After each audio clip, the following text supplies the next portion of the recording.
ყველაფრის პრობლემა. გზა, წყალი, გაზი, ტრანსპორტი.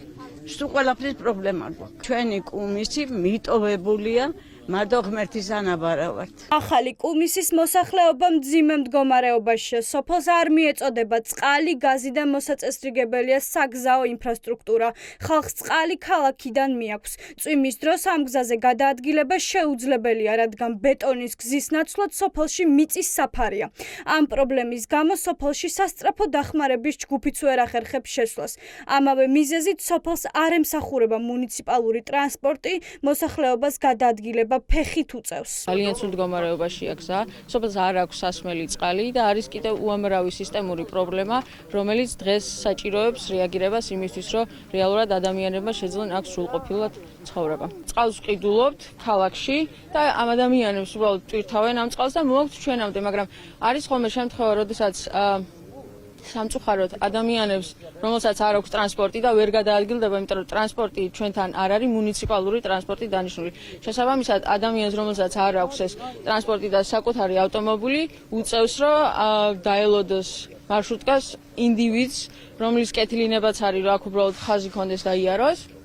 და როდესაც ეს ადამიანიც არ მოდის ხოლმე, ან ვერ მოდის, იმიტომ რომ გზა არ არის, ეს ადამიანები რჩებიან წყლის გარეშე და ჩვენ და სამწუხაროდ ზოგს უწევს, რომ წვიმის წყალი დალიოს. თუ მოწვიმავს და ცაში ვიყურებით, რომ არ მოწვიმოს, რომ არ გატლაპოვდეს, რომ ვეღარ გამოვდივართ, შეიძლება კვირიდან კვირობამდე იწვიმოს და პურიც ვერ შემოიტანოს სახლში. წყალი და გაზი ბუნებრივად ძალიან მწვალობთ, არ ვიცი, სადავად აგერად თბილისთან ახლოს, სადღაც 3 კილომეტრში, არ ვიცი, ესეთი საშინელი მდგომარეობა არსად არ მინახია. არის უგზოობა, ადგილი მით უმეტეს, რომ ძალიან შვენიერი, ძალიან კარგი ადგილი არის. გზა პირველი, რასაც ავიღებ, რომ ადამიანისთვის სასიცოცხლო იმით არის, რომ მივიდეს, მოვიდეს. მოხდება რაღაცა პატარა ქარი მოხდება, პატარა ის მოხდება და ეგრევე გათიშული არის ელექტროენერგია. მოუწესრიგებელია ყველაფერი. სოფელში პრობლემები ამით არ მთავრდება. მოუწესრიგებელი სანიაღვრე სისტემის გამო უხვინალექის დროს ხალხს წყალი სახლებში უვარდება.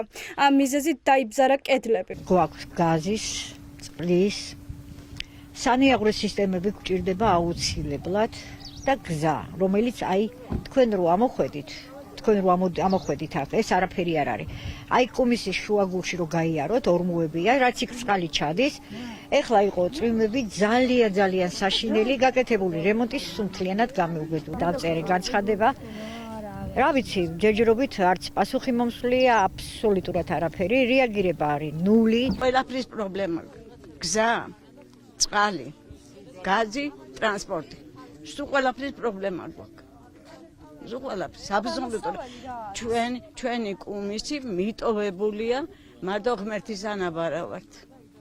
და წვიმის ანაბარავად, თუ წვიმა იქნა, ხო კაი და თუ არ იქნა წვიმა და ეს მიწა რო დასყდება, ფეხი ჩაგივარდება შიგ. სოფელში ეს პრობლემები უკვე 15 წელია დგას. ამის შესახებ ინფორმირებულია გამგებელიც, თუმცა უამრავი დაპირების მიუხედავად სურათი არ იცვლება.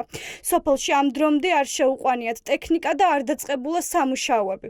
აქედან გამომდინარე ჩნდება კითხვა, რატომ არ ინტერესდება ხელისუფლება საკუთარი მოსახლეობის პრობლემებით. ამ კითხვებზე პასუხების მისაღებად კი თავად სოფლის გამგებელს დავუკავშირდით. გობენ რომ გაზის პრობლემა აქვს, წყალი არ არის.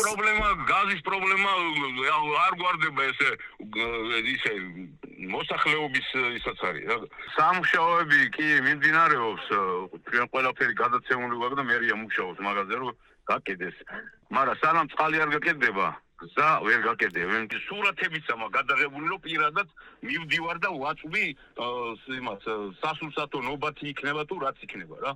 როგორ ამობენ ახლა მაგას რომ არ ვეხმარები და ბოლო ორი უპატრონო მიცვალებული მყავ დასოფლებული იმენა ჩემი ხელფასით რომ არავინ გვერდში არ დამიზღა და ამ დრომდე კითხვაზე თუ რა ვითარებაში დაიწყება ინფრასტრუქტურული სამუშაოები, პასუხი არ არსებობს, რის გამოც სოფელ კუმისში ცხოვრება შეუძლებელი ხდება.